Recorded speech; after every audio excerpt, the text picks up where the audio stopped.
Halo semua, perkenalkan nama saya Akila Kaira dari Teknik Industri UPH. Nah, di video kali ini saya akan membahas mengenai topik Customer Driven Marketing Strategy. Secara konsep, marketing itu akan tertuju ke dua pertanyaan. Yang pertama, pelanggan mana yang akan kita layani, dan yang kedua, bagaimana cara kita melayani mereka. Tentu saja, bagian yang sulitnya itu untuk menemukan jawaban yang baik untuk menjawab pertanyaan sederhana namun sulit tadi. Jadi tujuan yang dituju yaitu untuk menciptakan value yang lebih daripada para pesaing.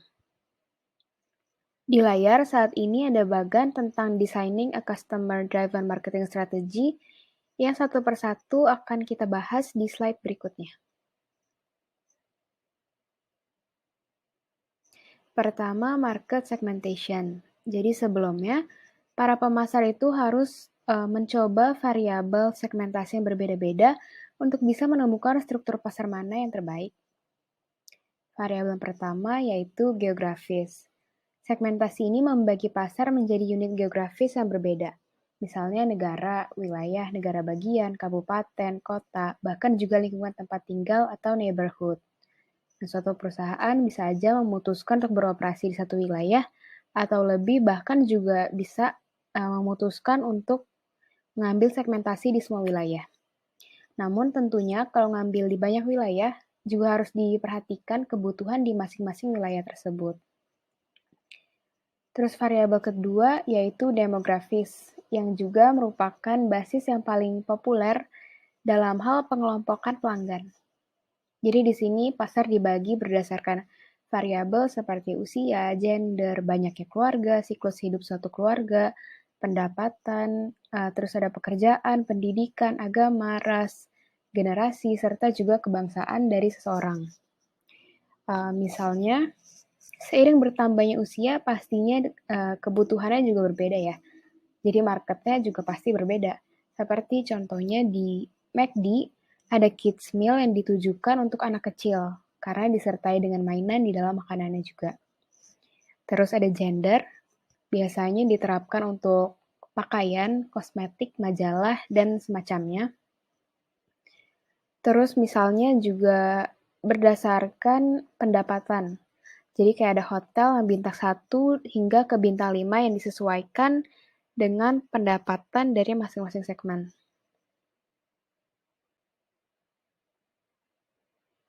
Lalu kita masuk ke variabel ketiga yaitu psychographic atau yang membagi pembelinya berdasarkan kelas sosialnya, gaya hidupnya, atau karakter pribadinya. Jadi orang-orang di demografis yang sama itu bisa aja punya karakteristik psikografis yang berbeda. Terus variabel yang terakhir atau keempat yaitu behavioral segmentation, yang juga dipercaya oleh para marketer sebagai titik awal yang terbaik. Nah, variabel ini membagi pelanggannya berdasarkan pengetahuannya, sikap atau attitude-nya, terus cara penggunaannya atau respon mereka terhadap suatu produk. Nah, behavioral ini dipecah lagi, jadi ada occasion segmentation yang bisa membantu perusahaan dalam hal membangun penggunaan produk, terus ada juga benefit segmentation yang butuh penelitian tentang manfaat utama apa yang dicari sama orang-orang. Terus ada user status yang disegmentasikan lagi menjadi non-users, ex-users, potential users, first-time users, dan regular users dari produk. Terus ada behavioral. Jadi behavioral ini bisa dilihat lagi dari usage rate-nya atau tergantung dari seberapa sering user ini menggunakan produk tersebut. Jadi ada light users, ada medium users, dan ada heavy users. Dan yang terakhir ada loyalty status, yaitu pembagian pelanggan berdasarkan aspek loyalitasnya terhadap suatu merek atau produk tersebut.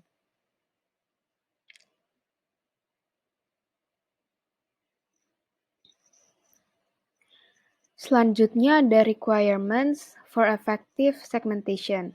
Jadi market segment ini memiliki beberapa persyaratan. Yang pertama, ada measurable atau ukurannya Kekuatannya dari pembeliannya, serta profil dari segmennya ini harus bisa diukur. Terus ada accessible, yang berarti segmen pasar harus bisa dijangkau dan dilayani secara efektif. Terus substantial, jadi segmen pasar itu harus luas atau cukup menguntungkan untuk kita lanjutkan.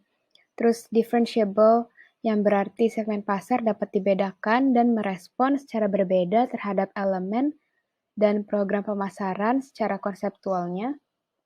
Dan yang terakhir ada actionable, atau program yang dibuat itu efektif dalam menarik dan melayani segmen yang kita pilih. Sekarang masuk ke targeting. Jadi setelah membagi market ke berbagai segmen, yang perlu dilakukan setelahnya yaitu menjawab pertanyaan yang juga terlihat simple, yaitu pelanggan dari segmen mana yang akan kita layani. Yang pertama harus kita lakukan itu mengevaluasi segmen pasar. Jadi perusahaan harus melihat 3 faktor utama, yaitu ada ukuran segmen dan perkembangannya, terus ada daya tarik struktural segmen, dan tujuan serta sumber daya dari perusahaan. Selanjutnya, setelah mengevaluasi, kita perlu memutuskan berapa segmen yang akan kita targetkan. Nah, jadi target pasar itu biasanya terdiri dari sekelompok pembeli yang memiliki kebutuhan atau karakteristik yang mirip atau bahkan sama. Di sini ada bagan yang menunjukkan bahwa perusahaan itu bisa menargetkan secara sangat meluas atau differentiated, ataupun perusahaan juga bisa menargetkan segmen yang sangat sempit atau micro-marketing.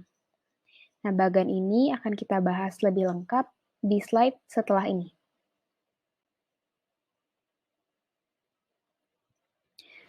Jadi yang pertama, differentiated.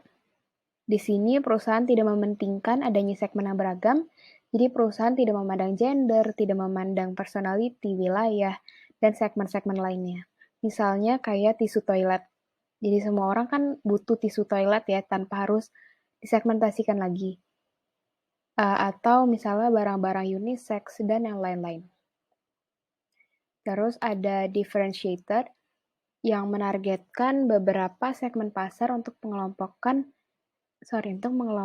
produk-produknya sesuai dengan segmen tersebut. Jadi misalkan baju untuk wanita pastinya beda dengan baju untuk laki-laki, atau misalnya Bath and Body Works jual lilin baunya beda-beda, dari yang maskulin, fruity, feminim, dan lain-lain. Nah, jadi masing-masing wangi itu ditujukan untuk segmennya masing-masing. Yang ketiga ada concentrated marketing, yang mengincar banyak bagian dari segmen yang terbilang kecil, seperti misalnya perusahaan yang khusus menjual barang-barang untuk segmen orang-orang yang gothic. Jadi, dari pakaiannya, barang-barangnya, atau kosmetik juga yang dijual itu serba warna hitam. Nah, terus yang keempat atau yang terakhir yaitu micro-marketing. Jadi di sini perusahaan menyesuaikan produk atau program pemasarannya dengan kebutuhan dan keinginan dari seorang individu tertentu, dan biasanya segmentasinya yaitu pelanggan lokal. Jadi misalnya kayak barang-barang custom atau mungkin jasa personal trainer yang menyesuaikan programnya ini dengan individu yang memakai jasa tersebut.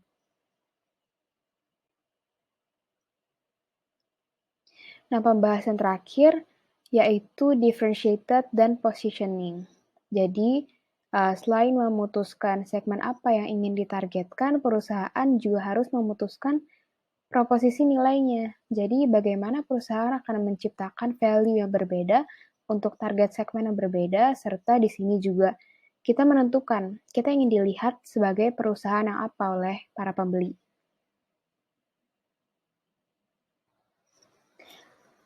Jadi pertama ada positioning maps, yaitu dalam proses perencanaan differentiation and positioning dari perusahaan itu, marketers biasanya menyiapkan perceptual positioning maps yang menunjukkan persepsi konsumer tentang suatu brand dengan brand saingannya dalam hal dimensi pembelian.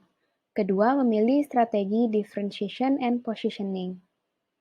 Jadi ada 3 tahap Yaitu yang pertama, mengidentifikasi rangkaian keunggulan kompetitif diferensiasi untuk membangun posisi kita, terus memilih keunggulan kompetitif yang tepat, dan yang terakhir memilih strategi penentuan posisi secara keseluruhan.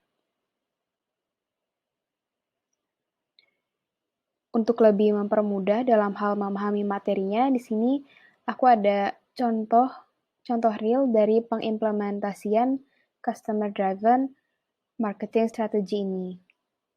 Jadi, contohnya itu yaitu di perusahaan L'Oréal. L'Oréal sendiri merupakan salah satu perusahaan dan manufaktur terbesar di dunia dalam bidang kosmetik. Jadi, selain dalam bidang kosmetik yang berkualitas, juga dalam bidang parfum, produk perawatan rambut, serta produk perawatan kulit. Nah, selama 110 tahun ini, L'Oréal berhasil menjangkau 150 negara dan memiliki 36 brand, termasuk brand ternama seperti Maybelline, Kiehl's, Garnier, Lancome, Redken, Matrix, dan lain-lain. Jadi, strategi bisnis apa yang mereka gunakan? L'Oréal sendiri mensegmentasikan marketnya berdasarkan aspek demografis, terlebih kebagian income dan umurnya. Jadi di mana L'Oréal Luxe itu dibuat untuk para golongan menengah ke atas hingga ke golongan kelas atas, terus ada Dark and Lovely Lady untuk wanita-wanita Afrika dan sebagainya. Untuk umur sendiri, brand ini ditujukan untuk para wanita dengan umur 17 hingga 45 tahun. Nah, terus untuk dapat menargetkan segmen yang berbeda-beda itu, perusahaan ini merancang strategi diferensiasi untuk memenuhi kebutuhan dari masing-masing segmen itu. Misalnya, untuk brand L'Oréal sendiri, produknya itu dibagi lagi menjadi berbagai kategori seperti yang sebelumnya udah disebutkan itu. Terus ada juga produk perawatan rambut untuk kategori rambut bermasalah, untuk menghaluskan rambut, atau bahkan untuk para profesional di bidang perawatan rambut, seperti di salon-salon dan lain-lain. Dan terakhir untuk positioning, L'Oréal ini meng-hire brand ambassador ternama. Jadi seperti misalkan di India, L'Oréal ini meng-hire Aishwarya Rai yang merupakan Miss World sebagai brand ambasadornya. Jadi hal tersebut menunjukkan bahwa wanita cantik ini menggunakan brand L'Oréal. Jadi perusahaan ini memposisikan dirinya bukan hanya sebagai produk yang biasa aja, melainkan produk kecantikan berkualitas dengan bahan-bahan yang premium, serta membuat para wanita merasa cantik.